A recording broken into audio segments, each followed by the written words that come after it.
papa, nous si les verrez. Ni zibe mianya, allez si mio, afia o mia besoin de déconner. Qu'est-ce que ce matin toi mi vado? Tony. Et si a, ne me non du gamin. Mano yom le dit, capomo ni. Capomo.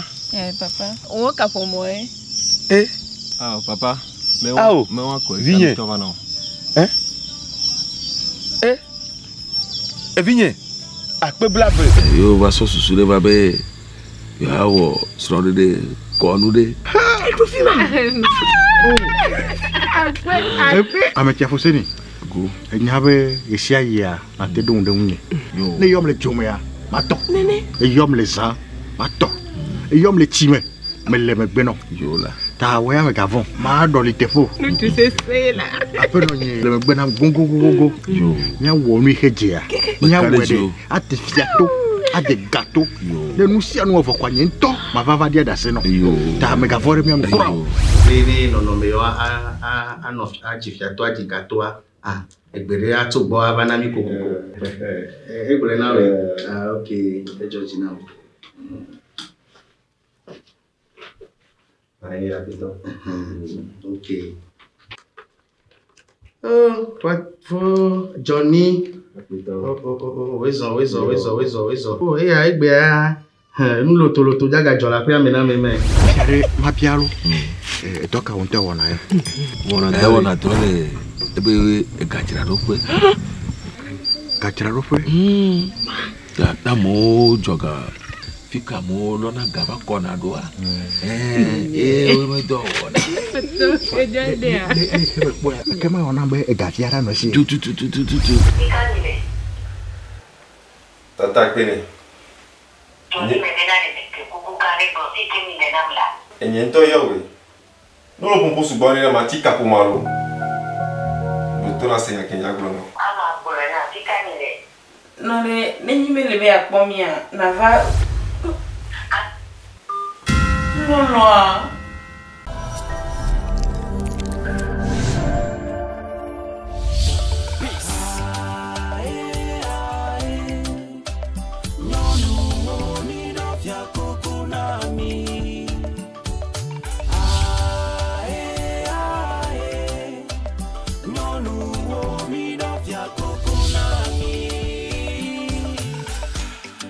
No, woman, no cry, oh. Everything's gonna be alright. Moi, peux pas imaginer la vie sans la femme. Non.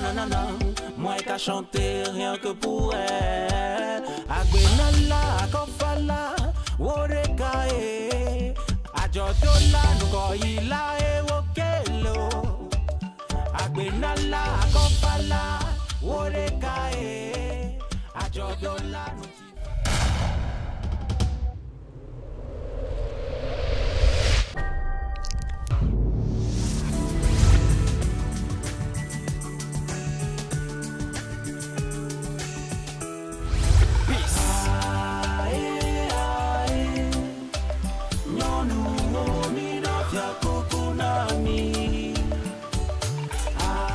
Nyeji.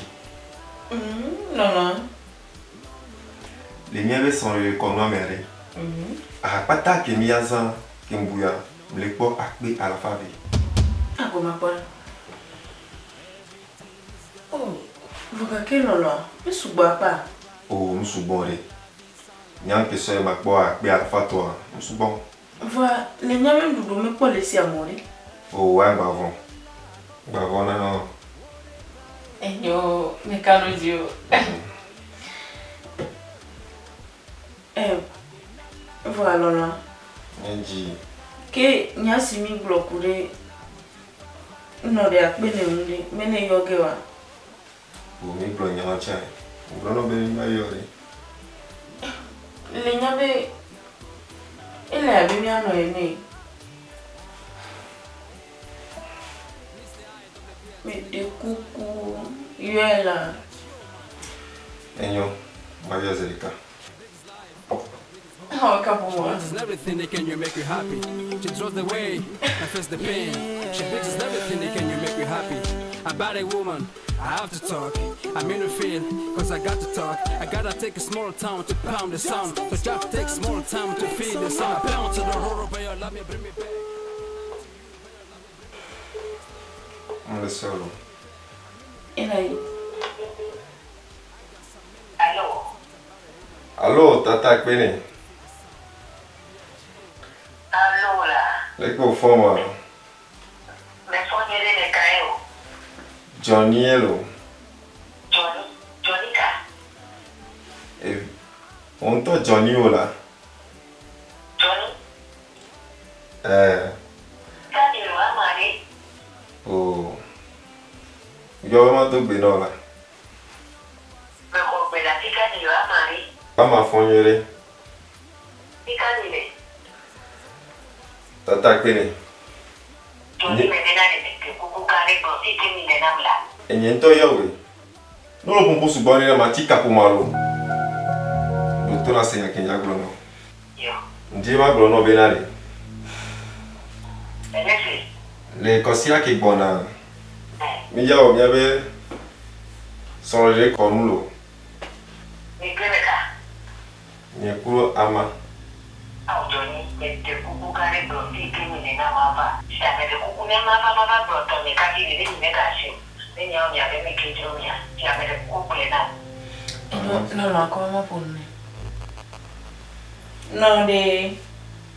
Alma. Oh no de. Oh, ama bure na tika ni le. No de, nenyi me lebe akpomia na va. No. Brona sa benang ba brona Amerike fike milo. Brona sa. Dake doko mbe ma blone be mi le gbala be kope ame.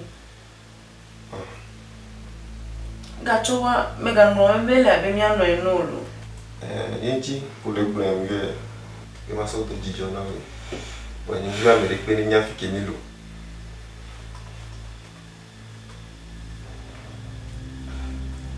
Lola. Les bidia. Les carrières. Et nyoke, dans le série miam. On top point pour toi ouais. Ma won. Ça. Et non, mais la vie c'est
Ago na yin no pea.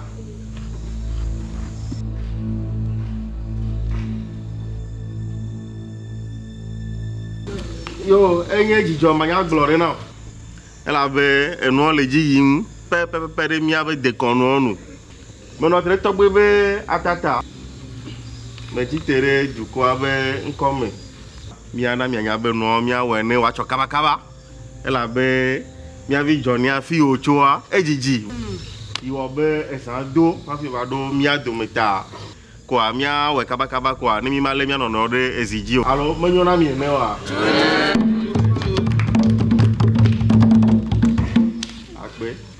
Mia yi wana be akpa veve toa wa ha fi mia ye jia e yo yin be sro la ve o be ji la o le mia de me kwa mia de o fia mi ha mia kpoda alo manyo a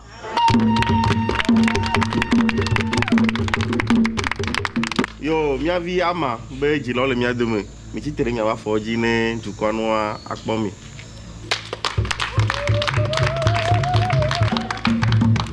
akpe mia te na yi fa yo miavi Johnny aha e ha be ji lo le mia do me ko a mia de ku be mia titere mia wa fo ji ne wa po mi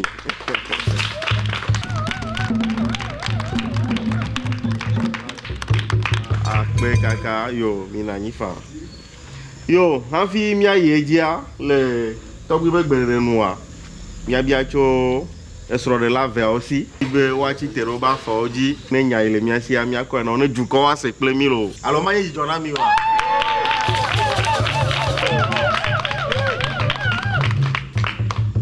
yo akpe na mi yo mia bia cho mia vi amasi mia vi ama Chamiga elo be ya de kakpu ya abe esro untu nene alloin la gbegbe ple kugbe ya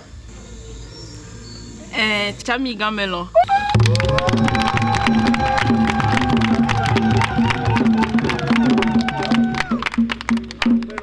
Yo, mia yeji, mia vi Johnny. Alo e ko ma? Chamiga. Yo, elo be ya de mia vi ama.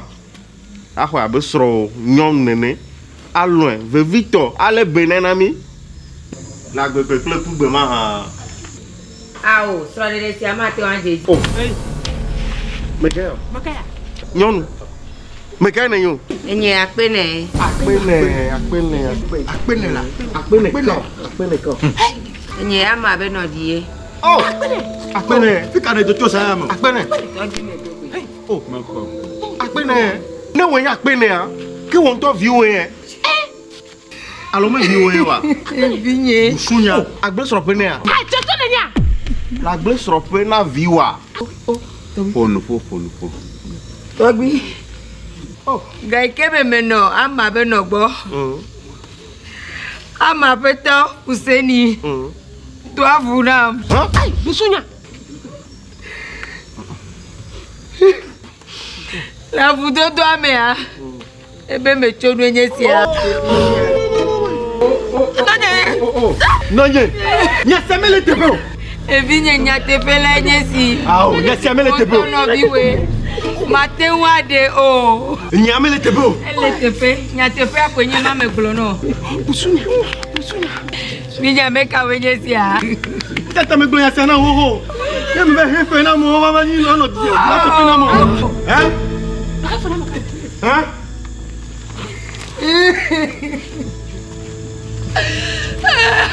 Ya bo ko pena. No fira. Ejire pano. Jire pano.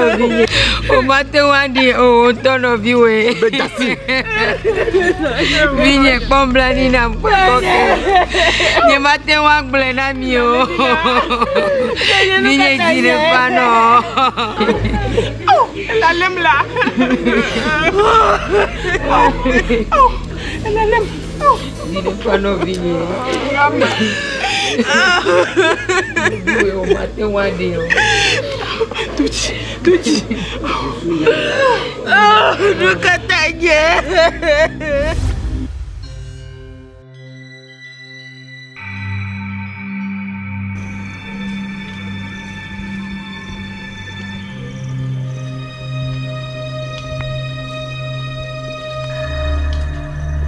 tu ahovi tu barabara ya kame vale to ya liado.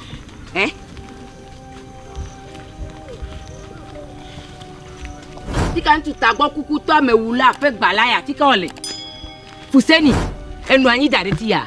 Fuseni mebena de ko doda ti re ntinye ya. Wo Fuseni ame barabara gbogbo fon. No bo no ti gbogbo fon va mere po je to nti ko ame ma ka po gbogbo fon. Amewula me do me pleto ya. E ko doda ti re mi fo me anti ya. Fuseni nya tagbo ku no nto a. Enya me le nyire wa. Aha, e me ponam so. E we wu dada nya be ya no gbonye don alo. Fuseni e doji do vio vlue ya. Do da fe me nam. Bo ba gba pe na ma. Ago ka me tere. Ama nu ke jo. Abere ke unto egbele donyeme. Dadia. Fuseni e vodi ntolo nya. Fuseni en la die le domeno. Magbeto die la si o. Amewula. Fuseni a hovi amewula. Adava to tagbo kukuto. Egbele donyeme. Ebi agagbe vini ha domea. Agagbe vini ha domea. Fuseni chogbeji ati we ma me kloba no. Me eba fo. Me ga ka pe me nam ko. E we se nyuide. No ide to wa gbo le gbe ame. Egbe ame mi jena. No ide gbo lo me ga ka fa penye mo lo. No to wa gbo ni mi ana fa mi anu gbegble awo. Flo apenye me fe mo le ta o me. E we ne me nyo ga di apenye me mo va duga me. Nu ke ma tukle wa. Anya nyo ne be to barabara di enya o. Se ni lebe ne no gbo le gbe ame. E kro helu no lo. Helu no. Ame wula ba me wula. Ame do me gbele la pomda. Useni ya kameto. E gomere. E me kona kwanzo be we udadanya. Titiare Fuseni me nyanyire be we udadanya. A hovi ntu ame wula ntu barabara. E di wa ne no gbo. Me ga rafo gbonye ko lo. Ne me nyo ma dohun. Ne chokwa ya tiana di wa han le gbe ame ne mi apo. E di mi jo. E di nye jine fano. E ga de nu. Yin to ma jinyo nu no ade. Tia, e jine fano. Ma jinyo nu to no nka acho le duga ma ba de kofe me di ya. Amewula be di hondo la be dia. Me be de dia to e wu dadanye la. Amewula nya gomede lo, nya gomede mi to wa. E fue. O chan. Ya me ga padi nya ko nyunu to e we ma. Amegbetɔa. Agbedefulo. Me to ka plo. E fue.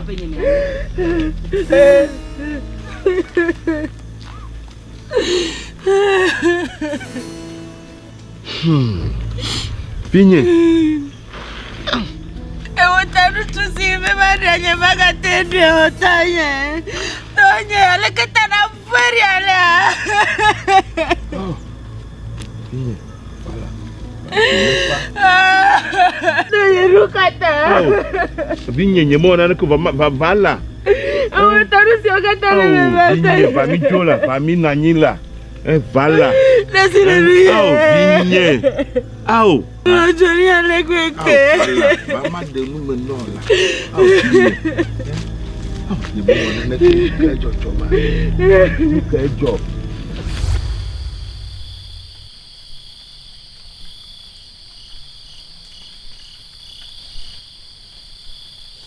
Foi.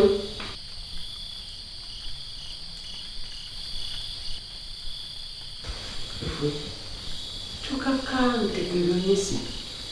E ele lhe propôs dele. Eu fui a que me fode. Ele queria o cacacacaca. Mas tu tinha. Nem chama para de me. Como se ele que já que deu enjoar.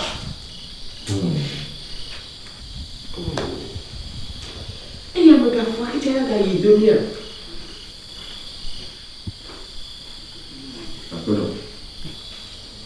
Então, eu me diga, le copie au kata ko hamia, me diga le sale do kuri. Je n'ai pas voir le fia ha. Ame petit ko fia sina ne bo wala ne bo. Ni yo hobo. Wa, me po bo. Ta fia me fia. Ni ma ko ko la bla bo popo.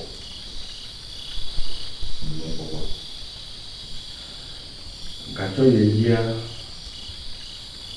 Mkilo mara na nyawe hewo nyebe jikui ko jinele ya Alors, il faut croire à ma soeur. Et qui achète au refoua à Belle Mondi. Le peuple a son ouais. Et il est dit qu'à Calareta, tout nyam, tout lucido. Capéa, me croit dans le camp. T'as tu veux dire. Je vais aller pour aller sur le non. C'est trop sur ma vie. Capéa. Ne fui fait le poteau maintenant on vient de finir ici. Ne on y avait pas vent et dit. Yo tia béa.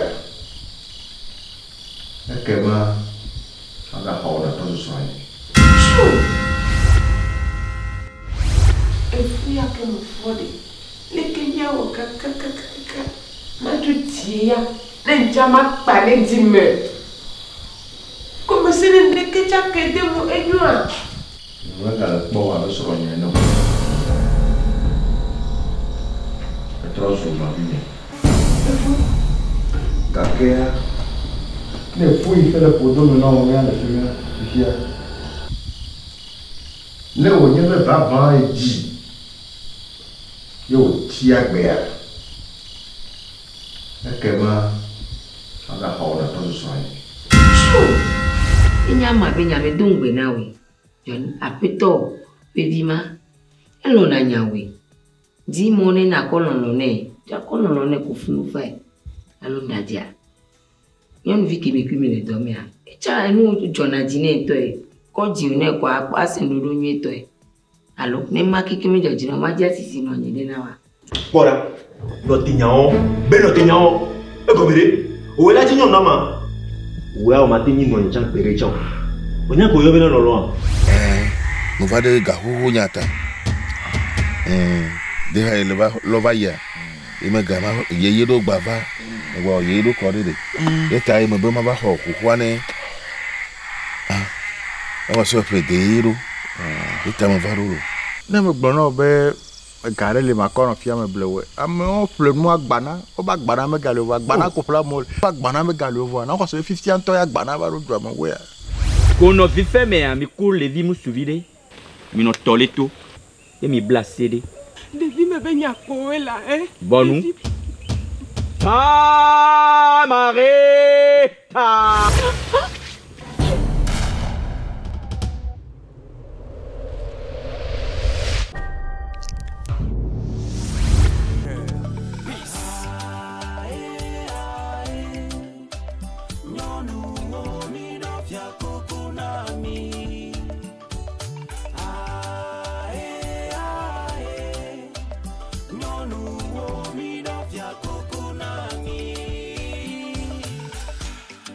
No, woman, no cry, oh. No cry, oh.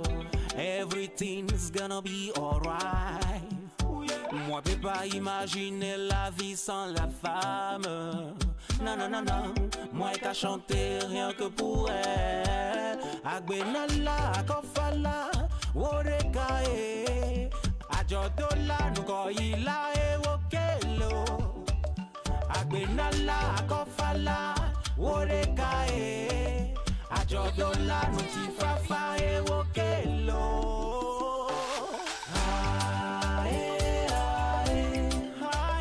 Nonu omi dofia kukunani. Mr. IWB to the good time. Be a Joe monkey. She brings life. She brings hope, she brings everything that can you make you happy. She throws the way and feels the pain. She brings everything that can you make you happy. About a woman, I have to talk. I'm in a feel, cause I got to talk. I gotta take a small time to pound the sound. So just take small time to feed it.